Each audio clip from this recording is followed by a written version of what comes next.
बिस्मिल्लाहिर्रहमानिर्रहीम। इय्याका नअबुदु व इय्याका नस्तईन। अस्सलामु अलैकुम नाज़रीन, मैं जावेद इकबाल। नाज़रीन, आज कप्तान, तब्दीली खान और इमरान खान एक ही नाम है तीनों। इनकी जो हमशीरा है हलीमा खान, उन्होंने आज इस्लामाबाद में मीडिया से गैर रस्मी गुफ्तगू की और उसमें बहुत बड़ा इंकशाफ किया। उन्होंने कहा कि उनके भाई जो है वो मुझे नज़र नहीं आ रहे और इसका फ़ैसला हो चुका है कि अब उनके भाई की ज़िंदगी जो है वो नहीं बचेगी। ये बहुत बड़ा इंकशाफ था। उन्होंने क्या कुछ कहा इस पे मैं आज आपको बताऊंगा और साथ ये भी कहा कि इमरान खान के लिए फांसी गार्ड तैयार किया जा रहा है। ये कहाँ तक बात दुरुस्त है और इसमें कितनी हकीकत है, इस पे आज मैं गुफ्तगू करूँगा आज के प्रोग्राम में। और दूसरा ये भी बताऊँगा कि हलीमा खान ने ये बात क्यों कही, क्योंकि पीटीआई का शुरू से वतीरा है कि जब उन्होंने किसी को डिफेंसिव करना होता है तो फिर वो ऐसे बयान दागते हैं। इमरान खान भी दागते थे। ये इसमें है क्या चीज़, सच्चाई क्या है, ये मैंने आपको बताना है।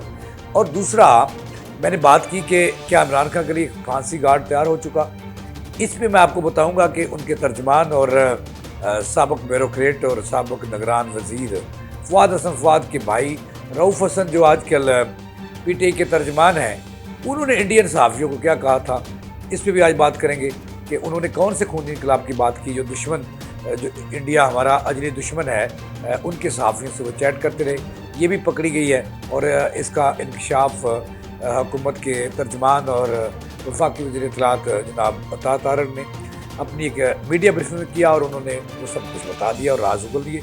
ये भी मैंने आज का आपको बताना है। नाज़रीन, पहली बात तो ये है कि इमरान खान, आपको पता है कि वो तब्दीली खान के नाम से भी मशहूर थे, यू टर्न के बेताज बादशाह के नाम से भी मशहूर थे और कप्तान के नाम से भी जाने जाते हैं और कैदी नंबर 804 के नाम से भी जाने जाते हैं। कई नाम हैं इमरान खान के, जो चाहे उसको जिस नाम से पुकार ले, ये सब उनके अपने, यानी कि उनके प्यार के नाम हैं। जो किसी ने कुछ दिया, किसी ने कुछ दिया। तो कहा यह जा रहा है, उनकी बहन भी कहती हैं कि उनके लिए फांसी गार्ड तैयार हो रहा है और उनकी ज़िंदगी के खात्मे का फ़ैसला हो चुका है। ये किस तरह भाई, ये कैसे उन्होंने ये बात की, किन शवायद की बना पर उन्होंने बात की, तो इस पर थोड़ी सी मैं बात आपको बताऊंगा कि ऐसा उन्होंने क्यों कहा। लेकिन उससे पहले मैंने आपको ये बताना है कि पीटीआई के जो तर्जमान हैं रऊफ़ हसन, और वो भाई हैं जो है साबिक ब्यूरोक्रेट फवाद हसन फवाद के, और जो वफाकी वज़ीर भी रह चुके हैं, उनके भाई हैं। लेकिन एक भाई नून लीग में है और दूसरा पीटीआई में है। तो उनकी चार जो इंडियन सहाफ़ियों से और इंडियन के ज़िम्मेदारान से उनकी जो मोबाइल चैट थी, वो नंगी की है। अता तारड़ का आपको पता है कि मौलवी साहब जो हैं वो वफाकी वज़ीर इत्तलात हैं। उन्होंने मीडिया को अपनी प्रेस कॉन्फ्रेंस में दिखाया, उनकी चैट दिखाई, उनकी गुफ्तगू दिखाई, जिसमें वो चैट करते हुए नज़र आते हैं कि कहते हैं कि उनका मौक़िफ़ ये है कि इंडियन सहाफ़ियों को बता रहे हैं कि जनाब वाला पाकिस्तान में खूनी इनकलाब आने वाला। इस तरह की बहुत सारी बेहुदा बातें उन्होंने की और जो है पाकिस्तान के ख़िलाफ़ जहर उगला। भाई क्या ज़रूरत थी तुझे ऐसी बातें करने की। फिर तो अगर ये बातें उनकी सच मान ली जाएँ तो इससे पता चलता है कि इमरान खान और उनके साथी जो है वो किस एजेंडे पे काम कर रहे हैं। पाकिस्तान की सालमियत के ख़िलाफ़ काम कर रहे हैं और इसराइल और इंडिया के एजेंडे पे काम कर रहे हैं। इससे तो यही नज़र आता है। और 9 मई के जो वाक़यात हैं पाकिस्तान में, जो इंडिया जो है वो 76 साल पाकिस्तान की हिस्ट्री में नहीं कर सका, जो अजली दुश्मन है, वो काम कहा जाता है कि इमरान खान और उनके साथियों ने 9 मई को किया। तो लिहाजा अगर ये उसके ज़िम्मेदार हैं तो सीधा रास्ता इनका फांसी गार्ड की तरफ जाना है। और कहाँ जाना है। और सोने पे सुहागा किया है रऊफ़ हसन ने कि उन्होंने कहा कि जो है वो इमरान खान की वसासत से पाकिस्तान के अंदर जो है वो खूनी इनकलाब की तरफ बढ़ रहे हैं हालात, और पाकिस्तान में हालात बहुत बुरे हैं। यानी कि घर में अगर नाज़रीन भूख भी हो और अफलास हो तो दुश्मनों को जो है गैरतमंद लोग और गैरतमंद कौमें और जो वाकई हकीकी सरबराह होते हैं, वो बाहर जाके दुनिया में डंडोरा नहीं पीटते कि हम भूखे हैं रात से। दुश्मन के सामने तो डट कर जो है कहा जाता है कि अगर भूखे भी हो तो फिर मुकाबला किया जाता है कि हम तो अंदर से जनाब बड़ा अच्छा खाना खा के आए हैं, चरगा खा के आए हैं, मटन खा के आए हैं, चांपें खा के आए हैं। लेकिन ये किस तरह के पाकिस्तान के लीडर हैं कि पाकिस्तान को बदनाम करने के तुले हुए हैं। तो नाज़रीन, अब बात करते हैं कि आज इमरान खान की हमशीरा हलीमा खान ने एक बड़ा इंकशाफ किया, अफसोसनाक भी है। और हमने ये देखना है कि इसमें कहाँ तक जो है वो हकीकत है।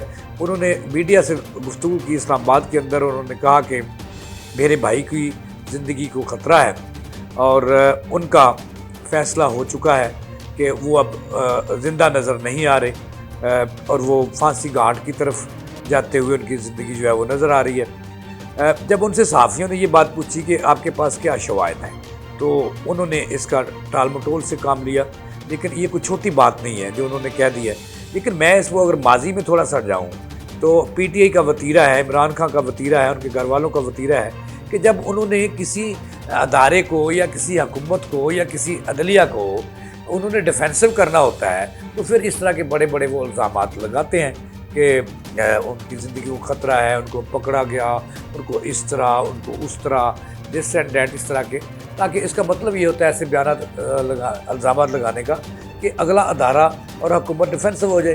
तो मेरा ख्याल है कि उनका बयान भी जो आज उन्होंने दिया है कि इमरान खान की ज़िंदगी को ख़तरा है, उनकी ज़िंदगी नज़र नहीं आ रही, और यहाँ तक उन्होंने कह दिया कि इसका फ़ैसला हो चुका है इमरान खान को ख़त्म करने का।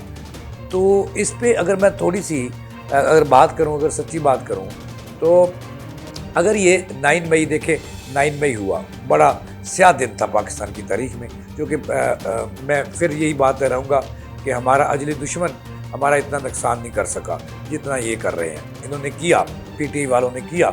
और दूसरा ये कि हुकूमत के पास और अदारों के पास ऐसे शवाहिद भी मौजूद हैं, जैसा कि रऊफ़ हसन जो इसके सेक्रेटरी इत्तलात हैं, इमरान खान के चहेते हैं, उन्होंने उनकी जो है वो चैट पकड़ी गई है इंडियन से कि वहाँ पे उन्हें कहते हुए नज़र आते हैं। इस तरह और भी मुख्तलिफ तहकीकती अदारों ने और फोर्सेस के अदारों ने बहुत सारे शवाहिद इकट्ठे किए हैं कि जिससे बाद इत्तलात के मुताबिक के जो पीटीआई और इमरान खान और उनके करीबी साथी हैं, वो ऐसे लगता है जैसे वो इसराइल और भारत के एजेंडे पर काम कर रहे हैं और पाकिस्तान की सालमियत के ख़िलाफ़ काम कर रहे हैं। तो जब ऐसे वो काम करेंगे, शवाहिद मिल चुके हैं, तो इसका मतलब ये है कि इमरान खान का रास्ता जो है ज़िंदगी का, वो तो फांसी घाट की तरफ ही जाता है कि वे तो इन पे जो है वो इनका अदलिया जो है आर्मी कोर्ट्स, वहाँ पे इनका केस चलेगा और 6 में आइन के आर्टिकल 6 में ये फिट होते हुए नज़र आ रहे हैं, जो कि ये एजेंडा वो है जो कई एजेंसियों के पास इसके शवाहिद मौजूद हैं कि इसराइल और भारत भी पाकिस्तान में इंतशार चाहता है और गाहे बगाहे वो दहशतगर्दी भी करवाते हैं और पाकिस्तान को नुकसान पहुंचाने की कोशिश करते हैं, पाकिस्तान में अदम इस्तेहकाम करवाने की कोशिश करते हैं। तो इस तरह की जब हरकत होंगी और इमरान खान अगर उनके साथी ऐसी काम करेंगे, तो फिर उसका रास्ता उसी तरफ जाता है जिस तरफ अलीमा खान कह रही हैं कि मैं ये कहती हूँ कि ये फ़ैसला हो चुका है।